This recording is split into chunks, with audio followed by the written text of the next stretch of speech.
this is, of course, I think is a fantastic time to be in healthcare.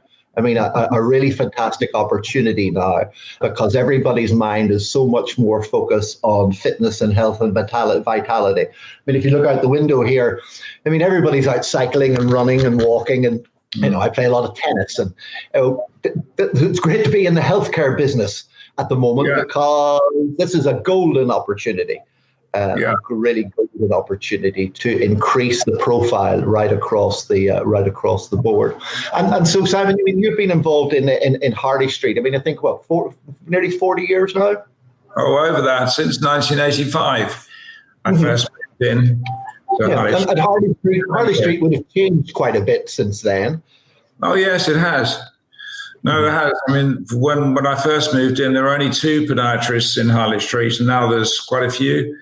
Yes. But we've been there ever since. Well over 40 years now.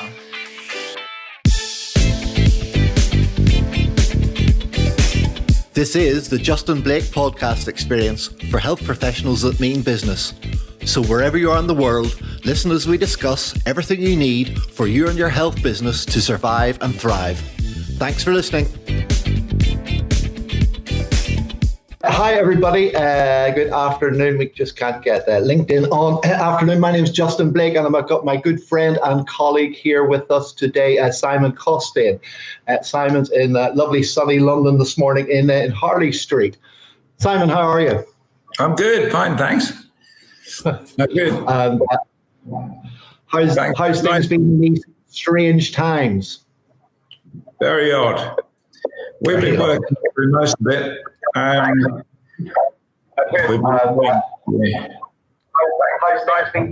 Strange time. Yes. And yes, because you had just a small sort of hiatus, didn't you, from the from work? Me. Yeah. Yeah, no, we worked through most of it. We've took a couple of weeks off, but then we had quite a few patients who needed some help. So we carried on working through.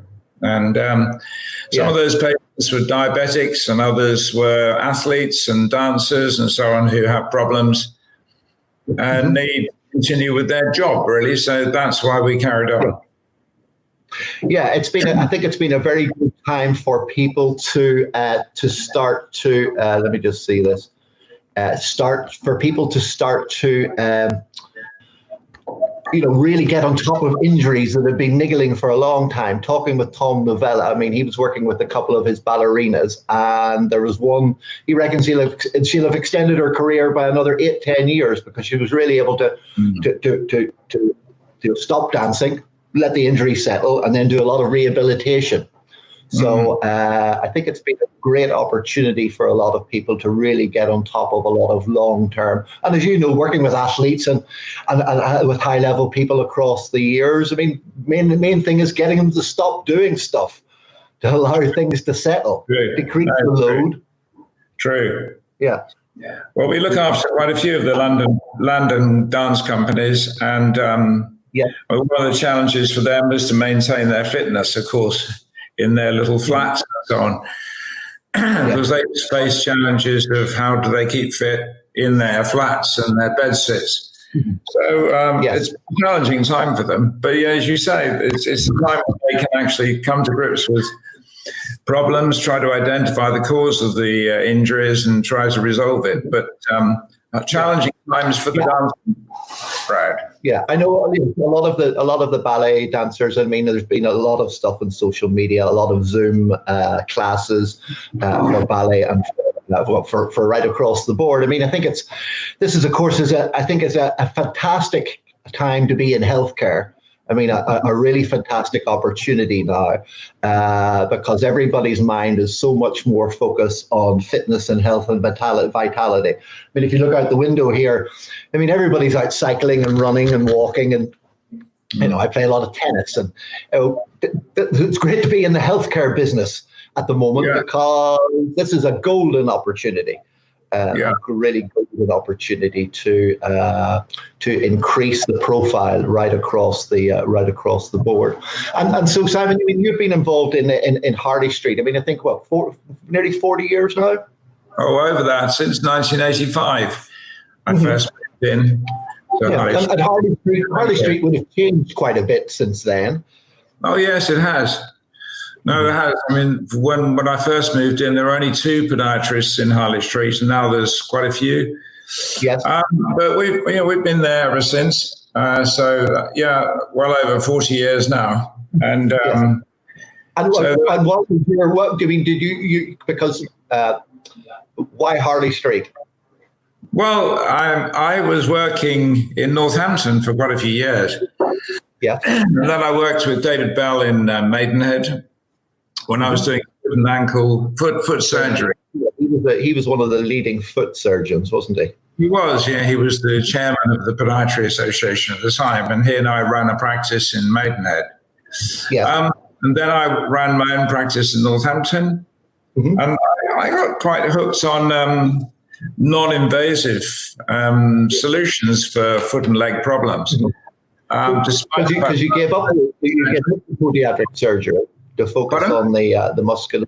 You gave up the podiatric surgery side to focus on the musculoskeletal thing. Yeah, I have to say I got a bit bored of doing foot surgery, to be honest, because it was quite limiting, really, to just toe straightening, lumps and bumps.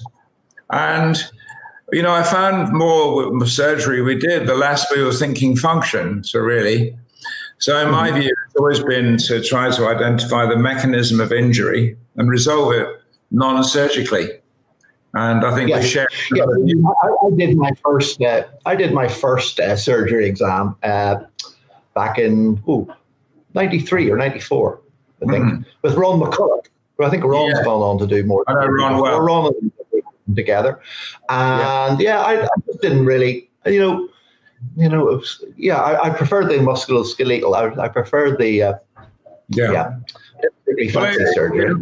I think the big divide for me was when I realized that I was concentrating on just the foot with surgery, whereas with musculoskeletal work, you think whole body, really. And I think that divides the surgeons from the musculoskeletal specialists.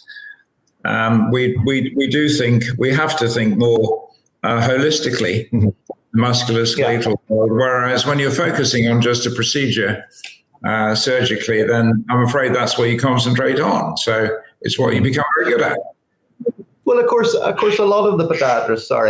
Sorry about that. A lot of the podiatrists have, of course, a good biomechanics background as well. Yeah. So hopefully they're taking that into consideration when they're performing certain procedures. And so then so after Northampton, then off down to the bright lights, big city in London. Yeah, no, I was invited down by one of the dance companies to come and see some of the dancers down there. Yeah. Then I was invited in to work at a place called the Harley Street Sports Clinic with the late John Davis, Professor John Davis, who was a sports medicine doctor, Malcolm Reed and Mike Hudson. They were running a show there, a clinic there. And I was brought in as the podiatrist to them. And then in 92, I left there to go and be the podiatrist to the Great Britain Olympic team in Barcelona. That's right, Barcelona. That must have been fantastic. I mean, was that the first time you got involved in the Olympic program? Well, I was with them a little bit before that, leading up to the Olympics. So I worked at the pre-Olympic selection process work at the various centres throughout the country, 4 different places. But I'm concentrating mainly on leading up to Barcelona. So that was an exciting time to go and do that. And at the time, I was the only podiatrist actually at the Olympics with the medical team. There were quite a few some physios there, but there were no other podiatrists. So it was quite a hard work, actually. Yeah, you must have been busy. I mean, I think at the last Olympics there was 14 or 20 of a team in London. And yes, and of course, well, everybody wants to work with high-end athletes, but as you and I know, it can be quite a challenging quite challenging experience at the time, because not only are you working with the athlete, you're working with the coaches and you're working with the management company. And I mean, there's a whole sort of series of people you have to go through even before you get to put your hand on the athlete. Yeah, true. Yeah. And I mean, the athlete can be high end, or he can just be somebody who likes to walk his dog around Regent's Park, actually. Yeah. It's the same problem. The only challenge is that the athlete tends to earn their living doing what they're doing. And so obviously with that little extra pressure means we have to try to come up with solutions as quickly as possible, which I think is why sometimes the athletes choose the more radical approaches, the surgical approaches, which hopes to give them a real silver bullet. But as we all know, it's not always going to do that. No, I mean, you often hear, on a Sunday afternoon or a Monday morning, you hear that the latest rugby player is off to go under the knife. Such and such a sports person. I mean, I know my colleague Nick Cullen in Stanmore, the orthopedic surgeon. I mean, he one of the English rugby girls a couple of weeks ago. Apparently, I would never be able to do this. I never jumped in the line out enough. She jumped in the line out in a practice and came down and crushed her talus, and he had to pin it.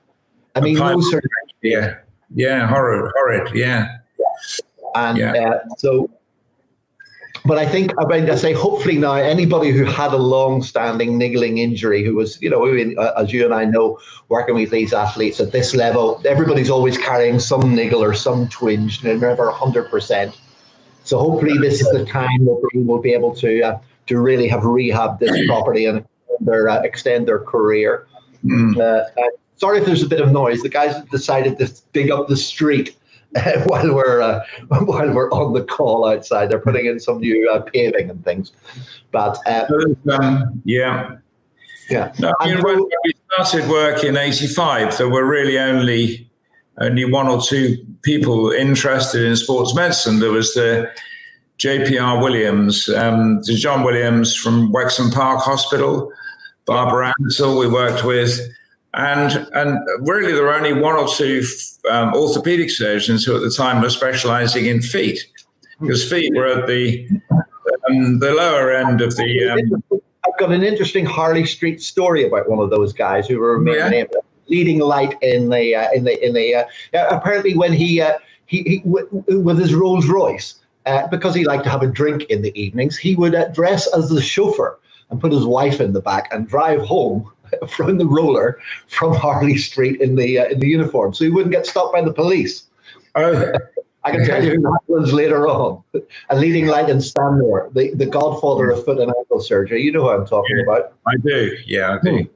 And that's quite an interesting story. But I mean, that was old Harley Street. Now it has changed. It's very much more commercialized. No, it is. It has changed a lot.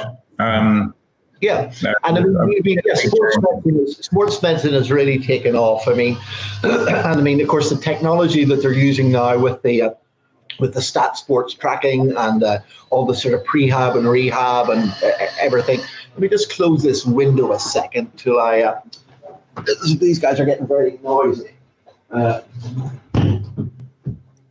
Hopefully that will be a little bit better. Sorry about that.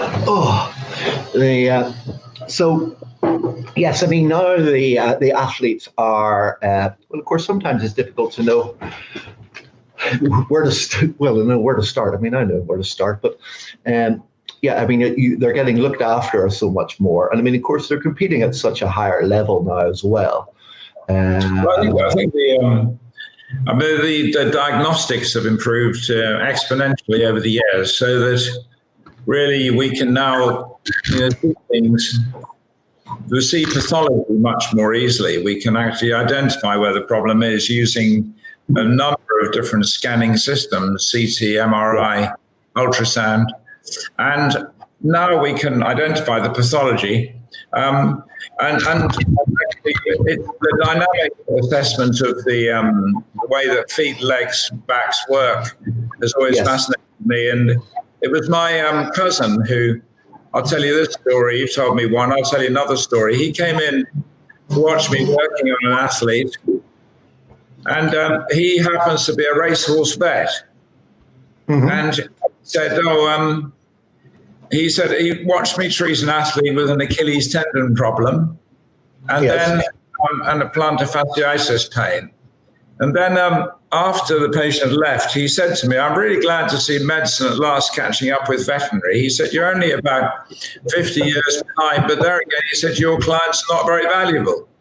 No. So you're about 50 years behind. And he said, in racehorses, we use exactly the systems that you use of adjusting the way in which the foot of the horse works to optimize their function. And he said, it's really simple. It's driven commercially. You take a £10,000 racehorse and take a proper farrier, and the farrier will put proper racehorse orthotics on the shoes, and the horse will become a £100,000 racehorse. So he said, it's simple. He said, you've not got that with humans, but it may happen eventually. And so right, and he gave me a book called No Foot, No Horse.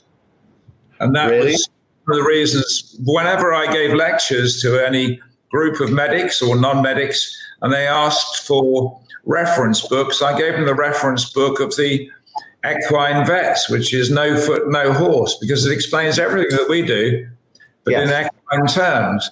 And it's been around for years. So nothing new, really. No, as you say, commercially driven. Yes, the studs, the Coolmore studs, the Al Maktoums in Dubai. I mean, the whole racehorse industry is multi-billion-dollar. Ireland's very. I have a friend now who is working with a lot of the racehorses, putting the stat sports chip, so they'll be able to actually. You know, the stat sports that all the footballers and all the American football, they're putting those on racehorses now. So they'll be able to see the acceleration, the stride length, the cadence, and they'll be able to do the variables with those. That's my good friend David Gregory in Ireland is working with that. Interesting times ahead. And as you say, the imaging is, especially now with the group practices, and of course where you are, I mean, somebody just pops up the road, they have the scan in 2 minutes, they're back down with you, they know exactly what it is, and then you can do the program there. And that's the great thing about working in that sort of environment. Yeah, it is. No, we're very fortunate that way. You know, we don't have to wait for long if we want bloods run or we want some other pathology test run or imaging. We can usually do it on the day, which is quite useful in London. Yes, and of course, I mean, in your practice, I mean, you have X-ray on site and video analysis and an F-scan and shoe pressure as well with the other guys you work with, because it's not just you alone. There's other about 5 of us all together. That's right. Yeah. Denzel Travilco works with us. You know Denzel. Yeah, Denzel. Yeah. A lot of work with the Royal Ballet Company. He does a lot of work with pressure analysis. His background is as a physicist as well as a podiatrist. So he's very experienced and very good with patients. And then we work with two other podiatrists, one other osteopath, and a physiotherapist who concentrates on foot and ankle physiotherapy. Yeah, because I mean, when I had a talk with my colleague Pat Ruddy, who was the lead dancer with the River Dance on Broadway for 3 years, and the Irish dancing. Yes, I mean, it only struck me when I was talking to him, the Irish dancers who are competing in the World Championships at 8 and 10 and 12 years of age. I mean, they're elite athletes at that age. Yeah. You know, it's I mean the training that goes in, the competitiveness. It's absolutely phenomenal. Yeah, they are world-class athletes at 8 years of age. No, the dancers are very, very, very, very high-class athletes and very highly tuned. Yes, very dedicated. Yes, all the ballet companies were all training at home, all having Zoom calls. A lot of there was a lot of on social media. A lot of the prima ballerinas, especially New York City Ballet. I can't remember her name. And she was on Instagram every day doing a live class. The ballet companies had sent them all out special cushion mats to dance on. Yes. Yeah. The companies were ballet and contemporary dance. We see quite a few contemporary dancers too. So of course the distinction there is the contemporary dancers are barefooted. So a little different, to treat them a little differently to the ballet dancers who wear their point shoes for the girls and the dance shoes for the boys. Yeah, the interesting thing with of course with any dancers is always that we're very limited with the footwear of getting anything inside to help. So it does tend to be a lot more on the strength and the control around the core and around the glutes and things and further out. So then so no surgery. MSK, Barcelona, and then on to, well, of course, you've lectured as well. Many years, yes. And how do you think the future? Do you think the future is bright for podiatry? I mean, I think there's a little bit of.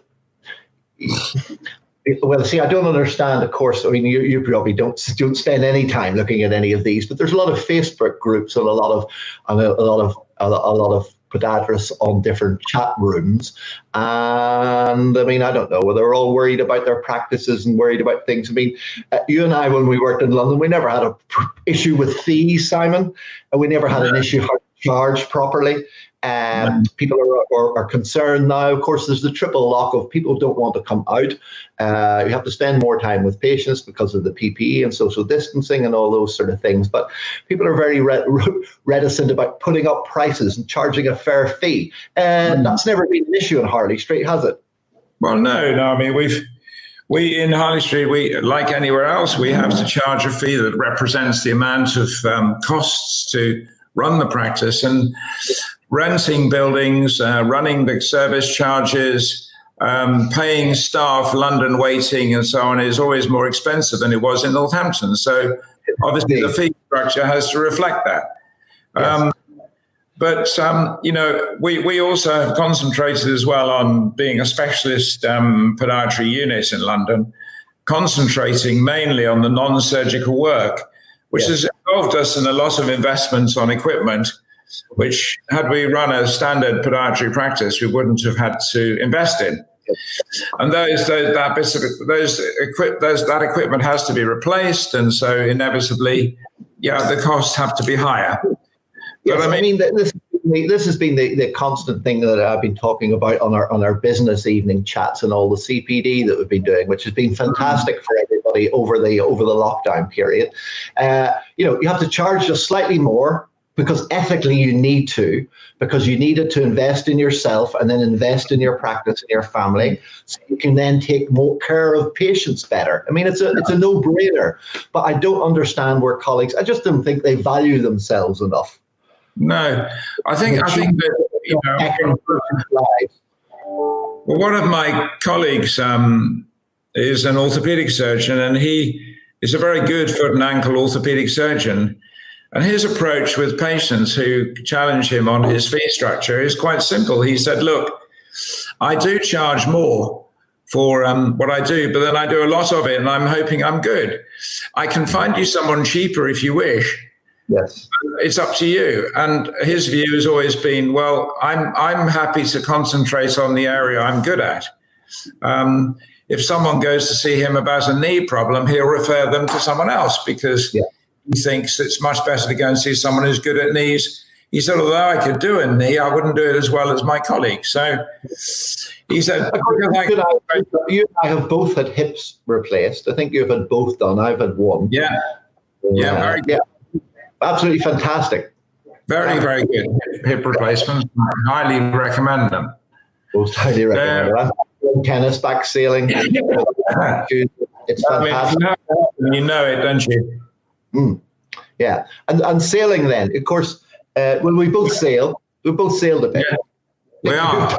You've done a little bit more. I think we're going to sail together next year if we, for this ForgottenFeet.org, we're going to sail. If anybody doesn't know, ForgottenFeet.org is a UK charity, looks after homeless and vulnerable people, provide great podiatric care from a lot of clinics. And next year, they're doing a fundraising. They're going to cycle from Land's End to John O'Groats, 900 miles in 9 days.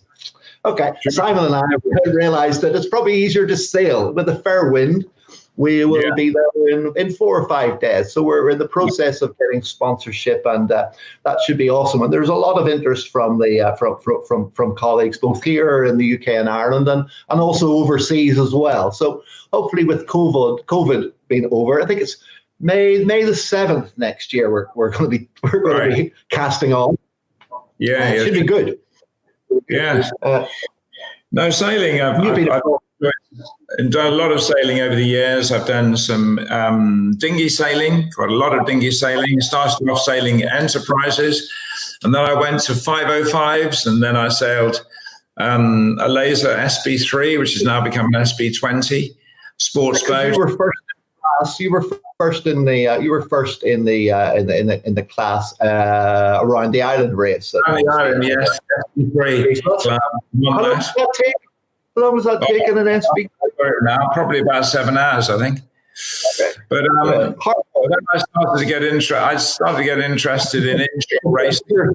I prefer bigger boats. And bigger boats as crew. And then I decided I'd like to do all my qualifications to become a skipper.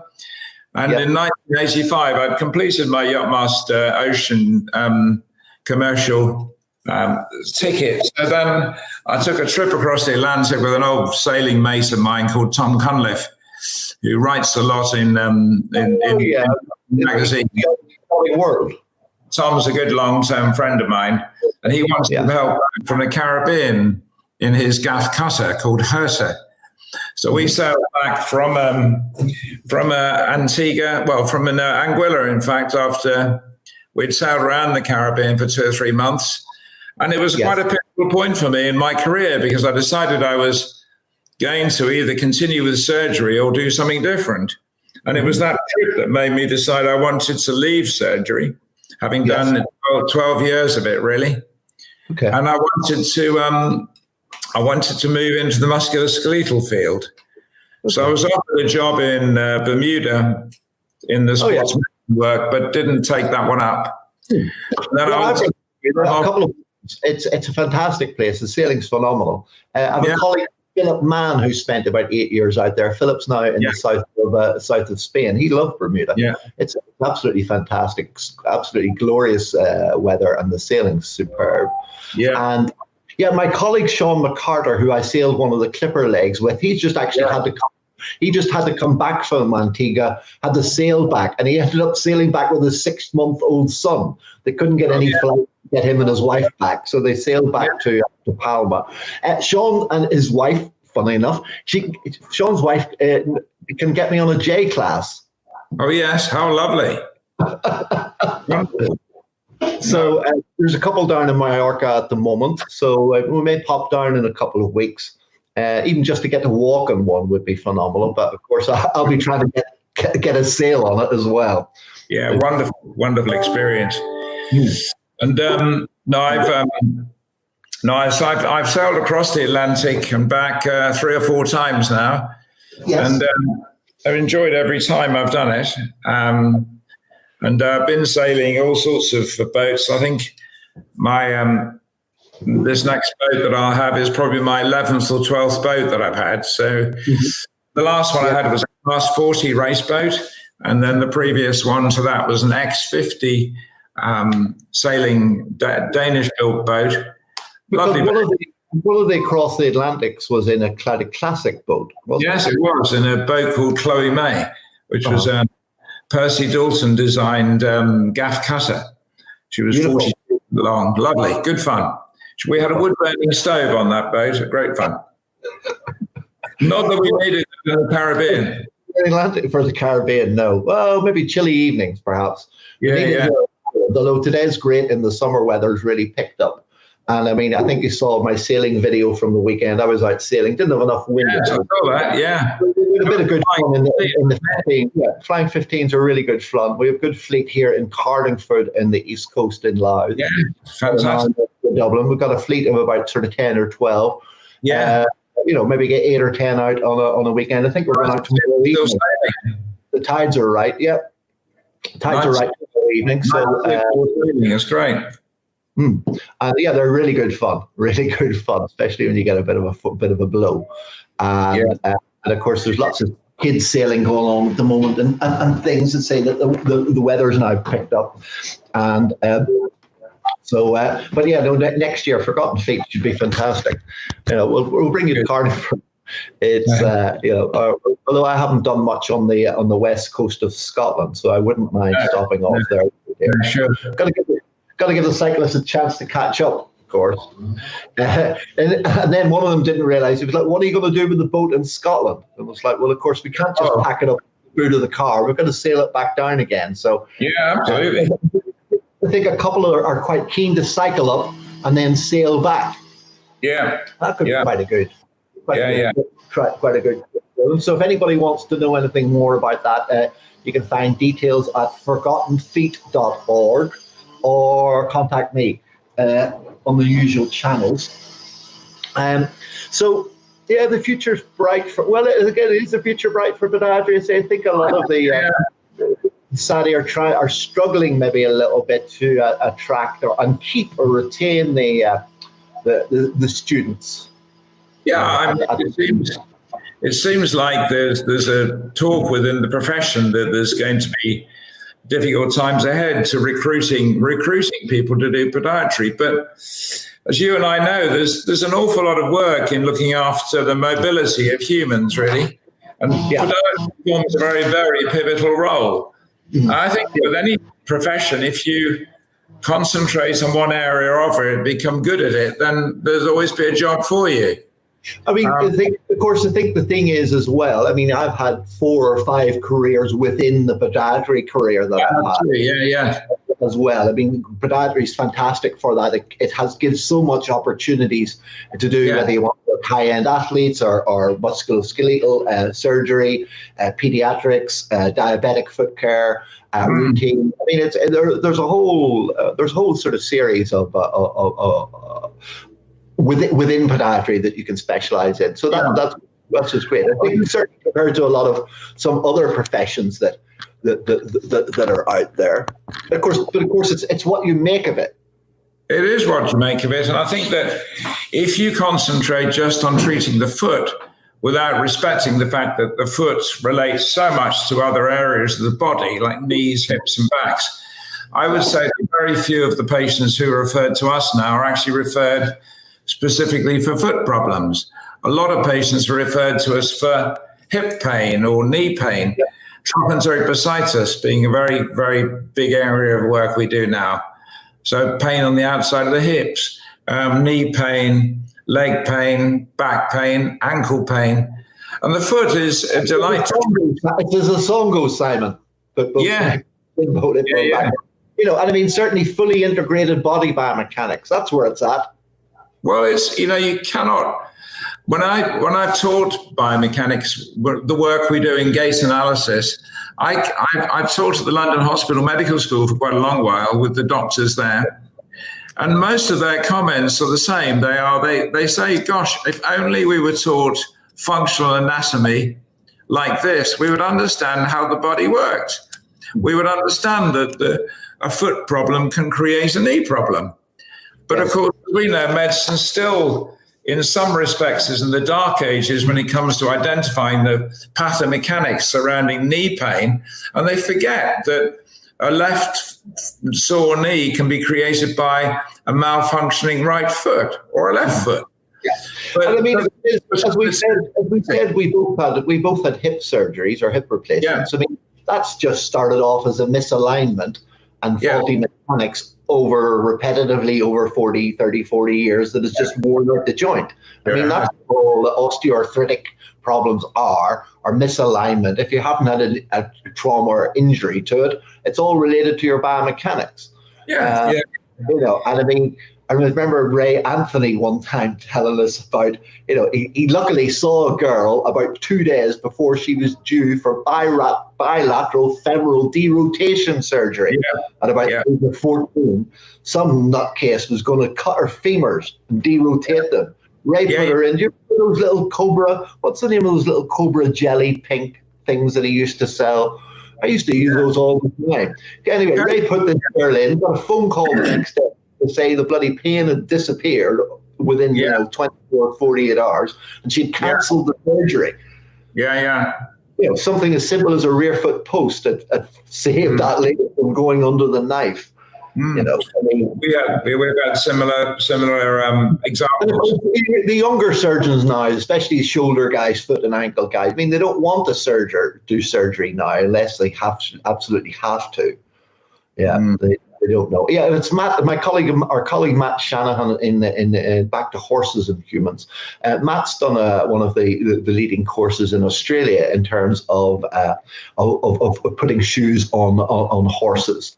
And I mean, it was very interesting because he was talking about, of course, when the hoof hits the ground, it needs to be able to spread, and the shoe restricts that. And of course, I think that's one of your famous quotes before in terms of restriction of feet. You call that shoes leather coffins. Yeah, absolutely. Yeah, because I mean, one of the main causes of foot injury, foot problems, is foot weakness. Yes. The hand is so similar to the foot anatomically that a lot of medics are taught the anatomy of the hand, and then they're just given a list of different foot bone names, and told them to learn them. So, and we know, the foot works very differently to the hand, but it is confined in a leather coffin, and as such, it atrophies. So a lot of the foot problems we see are caused by weakness within the foot, as well as malfunction of the structure. So, as you and I know, we've worked many years on functional mobilization therapy to try to move feet around a bit more. Yes. And when you move them, they work. Yeah. Get them moving. Yeah. It's a use it or lose it thing, Simon, of course. Yeah. And yes, certainly you and I have both specialized over the last number of years in more manual therapies, which has given absolutely fantastic results. Fantastic. Right. Yeah. What we're doing is we're taking a structure that hasn't been moving for a while and trying to move it and trying to encourage people to use it like it was probably designed in the first place a few thousand years ago. Mm-hmm. Yes. And of course, like a lot of my colleagues who are watching this evening in different places, of course, it just doesn't all relate to men's shoes. Women's shoes are can be quite detrimental. Look great. Don't really help a lot of body mechanics, but used to spend a lot of time trying to help people to be able to wear the shoes that they love to wear. As you and I know well, some of the worst shoes for feet are actually not the heeled shoes. Mm-hmm. The worst shoes for the feet are the ballerinas. Mm-hmm. Yeah, the very best shoes, and you and I know, and we understand why that is. But still, the medical field all around us start telling patients who have foot pain to put their flat shoes on, and guess what? The pain gets worse. And you and I understand why that is. And slowly it infiltrates through that actually we need to be telling patients to wear small heels, create different postural alignment within the body and alter the function of the feet, leg, and back. Yes, a half an inch is okay. Yeah, three-quarters of an inch, inch and a quarter.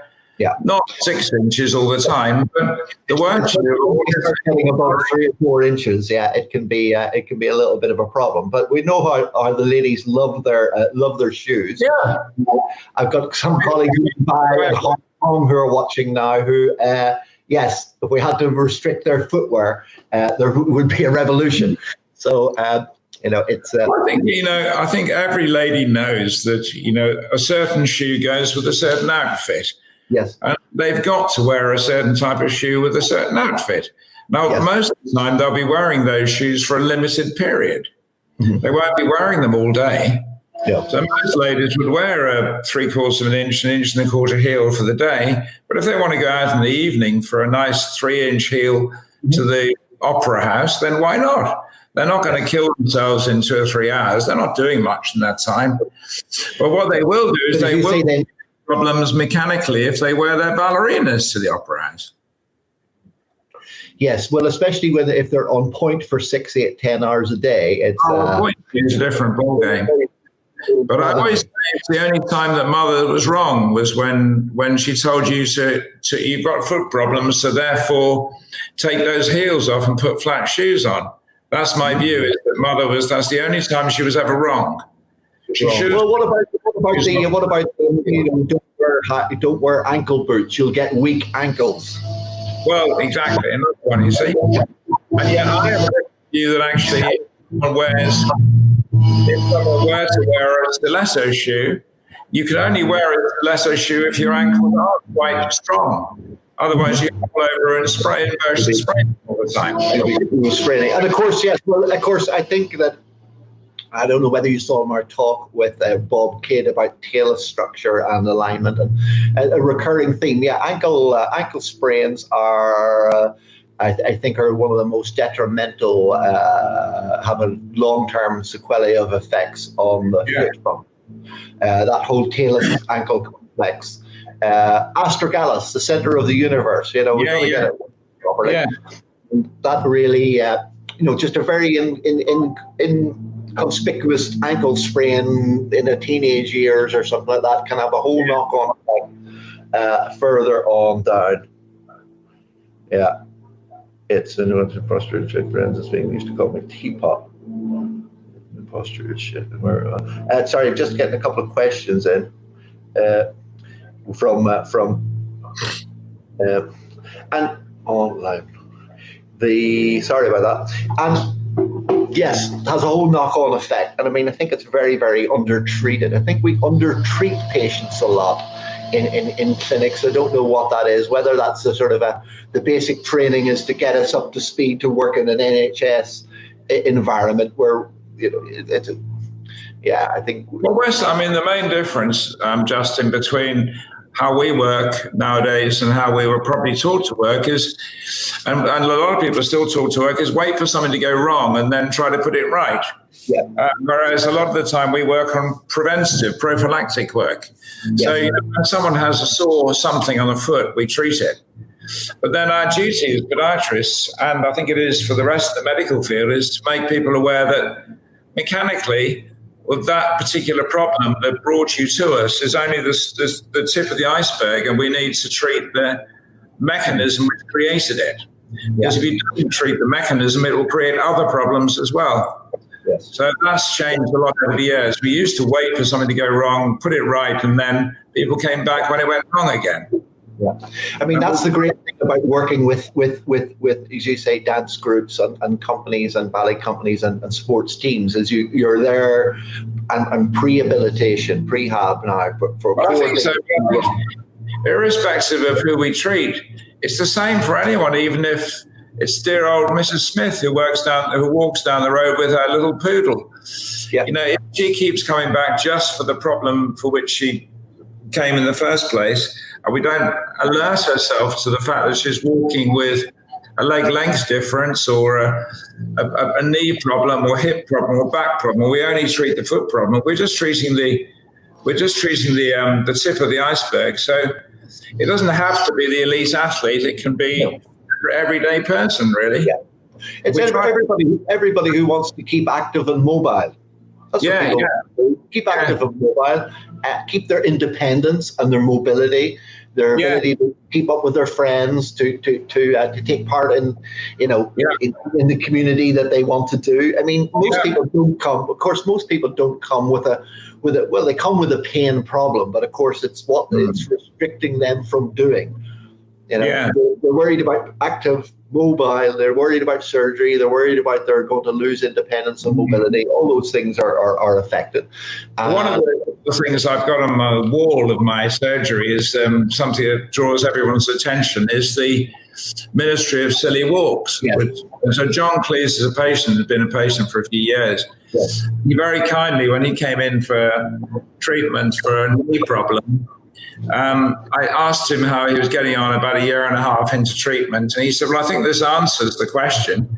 And he threw me a great big poster down, which is the Ministry of Silly Walks. Yeah. Because you have a who's who around your clinic. He said, give me your felt tip pen. And he signed it from the Ministry of Increasingly Perfect Walks. And he said, that answers it. He said, now that I'm walking better, my knee's better. So, there's that's always makes me smile because it makes you realize that actually patients fully understand there's a connection between bad walking and other problems outside the foot, knee, hip back. Yeah. I mean, I certainly think that, of course, with all the sports shops doing a lot of sort of foot things and in shoes and video analysis, people are getting more... They're more aware of it, aren't they, really? More aware of it. Yes, but it's your clinic is like a who's who of from sports stars to opera stars to royalty to film and television. I mean, it's quite an eclectic mix. Well, we've been there a long, long time, and we do see a lot of different people, true, and...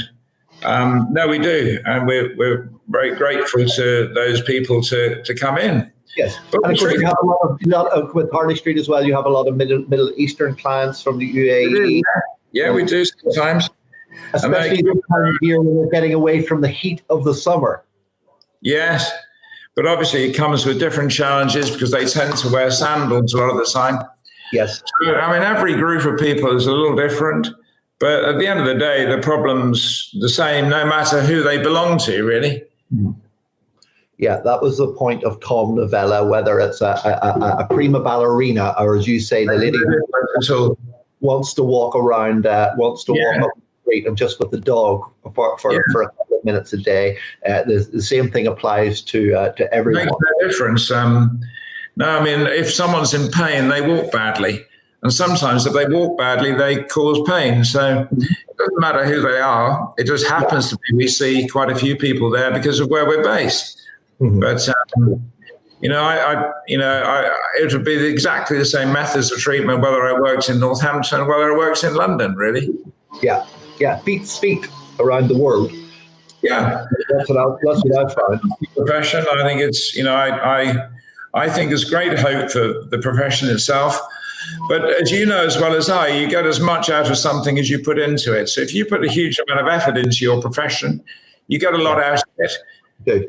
I think that's the tip to most of the junior podiatrists I see is just put lots of effort in and you will really reap the rewards. You'll enjoy it.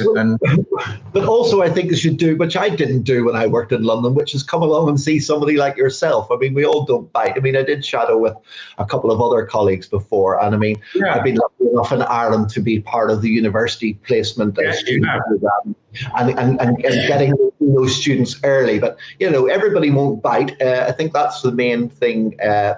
Is just pick up the phone, drop an email to people. Everybody are quite happy to share their knowledge, your experience. And we're always happy. We have a lot of podiatrists sitting in, and we have a lot sitting in who actually want to help us out. So and they want to come and sit and watch what we do. We're very, very welcoming to those people who do. We have not just podiatrists, a lot of physiotherapists, osteopaths, doctors, consultant orthopedic surgeons come in who specialize in feet and ankles. We work very closely with them.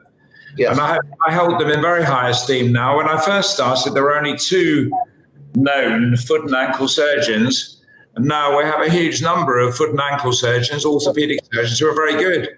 Who was that at the time? Was that John Angel was my lecturer? Well, we probably had Basil Halal, probably even before. Well, we talked about him earlier. And, of course, the chap who is still around is Mr. Lloyd Williams. Yes. Lloyd Williams, very good. So there's a lot of good foot and ankle orthopedic surgeons. They've realized that there's a lot of work in the foot.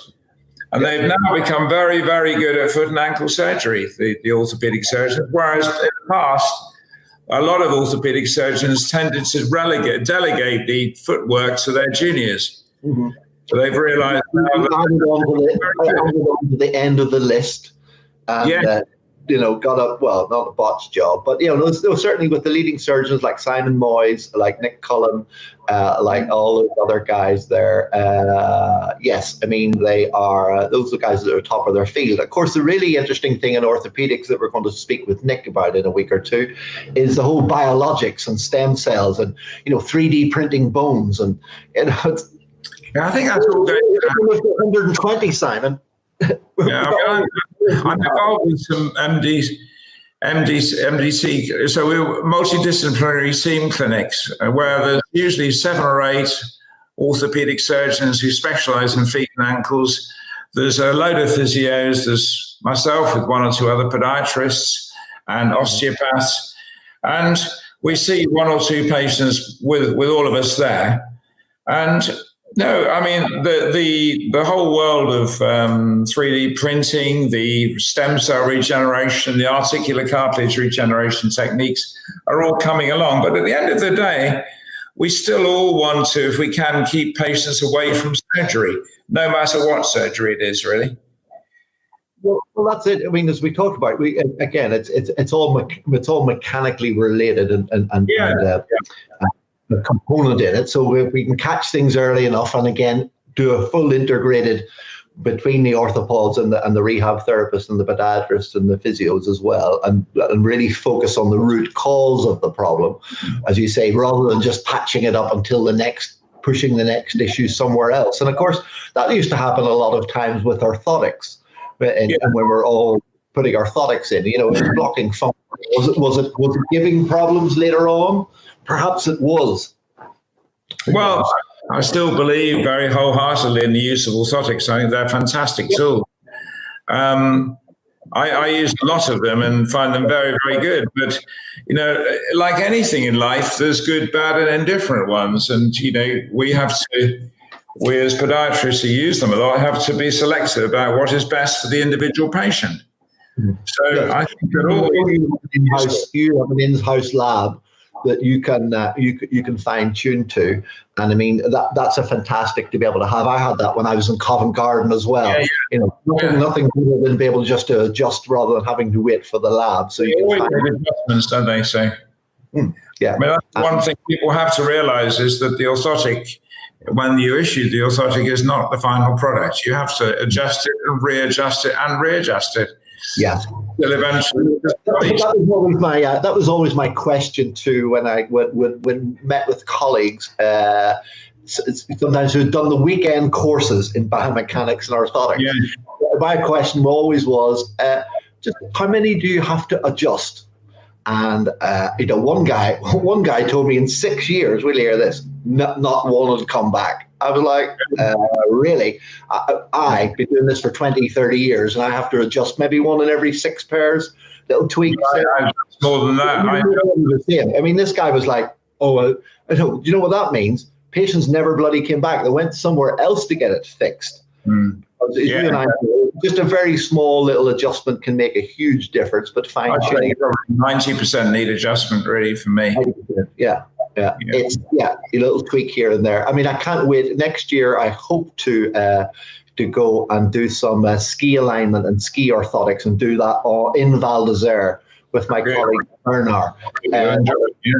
Well, that'll be fantastic to be able to make our footbed and let people ski and come back and adjust and ski it again. I mean, that'll be that's I wanted to do that for a long time. To be active on the side of the slope will be good. Sure. Yeah. Best lecture. Sean Savage says hello. Oh, hello. Oh, Sean, how's things? We were on a talk with Sean last night about student placements between University of Ulster and the Galway University. So that was interesting. Yeah, so Sean says you saw your lecture on dancers years ago. Best lecture you've ever seen, apparently. You never seen me lecture, Sean, then, have you? Because I'm going to be doing some lecturing. I'm going to be running some courses. Well, when we can put people in a room. But I had planned for London 2nd, 3rd of October, and then Dublin, and then Valencia or Barcelona. But we'll see. That's still in the pipeline. We're probably going to do it e-learning is the new way to go. We're working on that because practically putting 20 or so people in a room might be a little bit difficult in October. Well, we'll see. It's still developing, isn't it? Yeah, sure. I mean, it's certainly interesting time, Simon. Yeah, no, very interesting. It's quite nice when it all gets back to whatever the normal is, won't it? Yeah, the new business as unusual, I think, is what's going to be happening. Yeah, it's just continually evolving every day. But I had a really good time over the initial lockdown. I mean, it was a really good time to just take a little bit of a breath and a pause, and to reconnect with friends, and just reevaluate a little bit as well. There's plenty of time for that. And of course, it was good for me because I was able to rehab my hip more. Hence, we're back in tennis without any issues. Sure. London, Harley Street. Yeah, I mean, but London's, of course, is always busy. There not be a real downturn in London. But of course, again, that relates back to colleagues who are worried about charging enough fees and charging things. Yeah, I think when you and I missed that class at school where you can't charge a fair fee for a fair days. I mean, when you think of the difference that you make in somebody's life, in somebody's career, in somebody's day-to-day walking around and mobility and things, I mean, it's priceless. And certainly dental colleagues and orthopedic colleagues and other colleagues do not have an issue with fees. I still don't understand. I mean, with the guys that we trained, again, back to Ray Anthony, I think he was saying, as soon as you become your patient's bank manager, worry about what they can afford, and then you're really going to be compromising your treatment.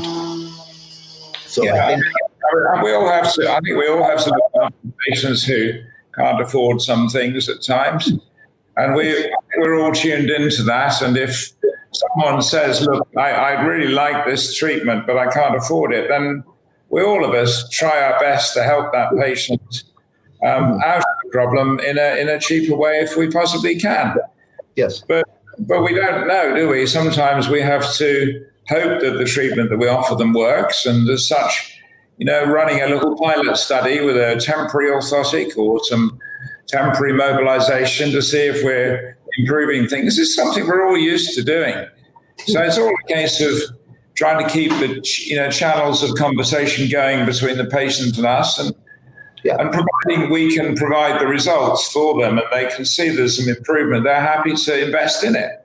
So yes, people want the outcome. Again, I think a lot of colleagues focus on the certificates on the wall and the machinery that goes bing in the corner and flashy lights.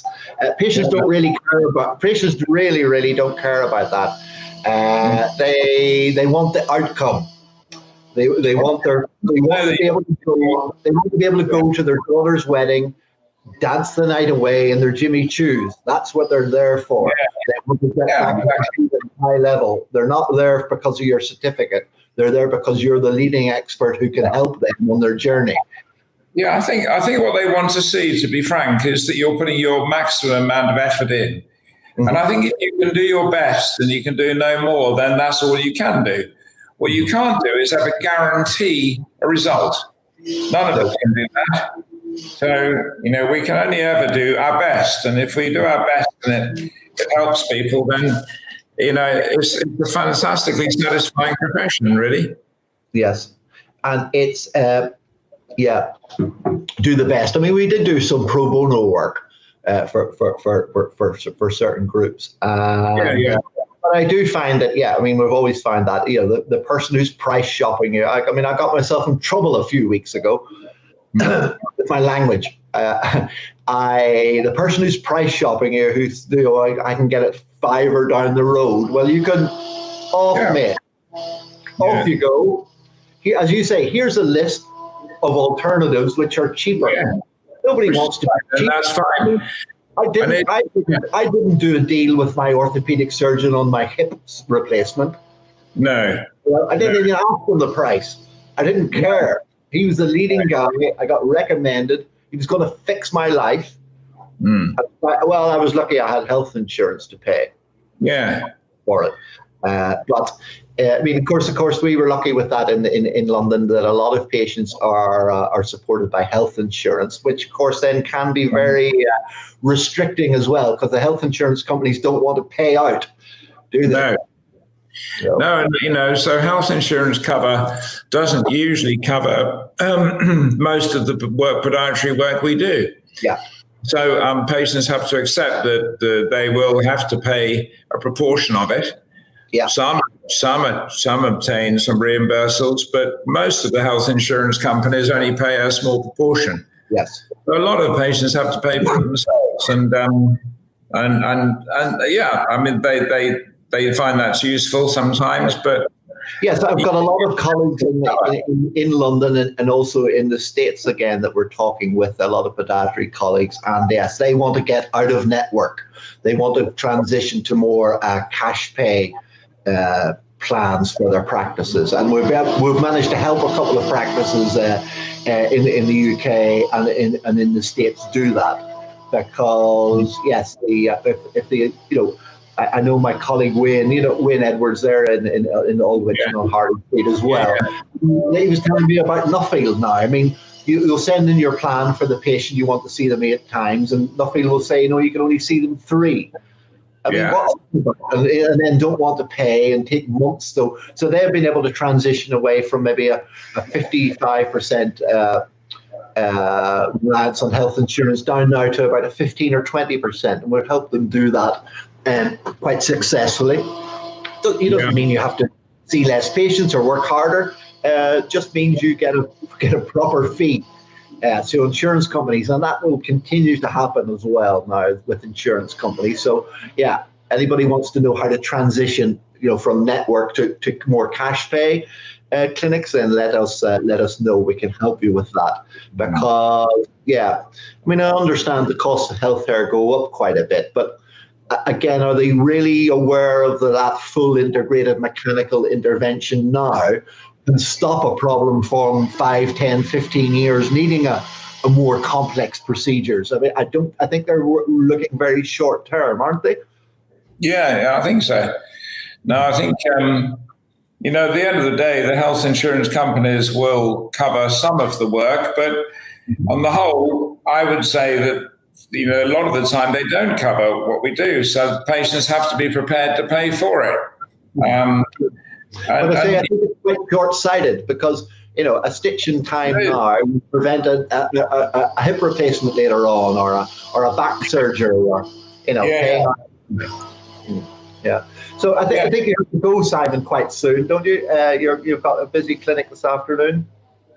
Yes, I'm going to have to probably shoot off, actually. So I've got to go on and press on. Yeah, okay. And anything, so how can people find you, Simon? I mean, it's just Simon Holt, Costain, Harley Street. I mean, he can't miss you. Well, we run a place called the Gait and Posture Centre. Yes. And we're at Flat 6 Harmont House in Harley Street. If you look up Gait and Posture, GAIT and Posture Centre in Harley Street, then you'll find us on the website. Yeah. And we'll be very happy to help people who want to come and see us. Yes. Always. There's phone numbers there, which is the main phone number is 0207 636 4465. Yes. And you just look up Gait and Posture Centre on the web. There's that. Yeah, very easy to find. And and when's the? Have you been out on the boat now since the lockdown's finished? I have. Yes, I've been sailing, and we're looking forward to doing a bit more sailing soon. Yeah. But, it's as you probably know, a lot of sailing stopped during the lockdown, but we're starting to open up a bit more now, which is nice. Yeah, that would be good. Great time. Well, thank you very much for your time. I'm sure it's sort of generated quite a lot of questions and things, and so hopefully give people the insight. And again, I say, as with any colleagues, I mean, we don't bite. We're all quite happy to share our knowledge and experience. Very much so.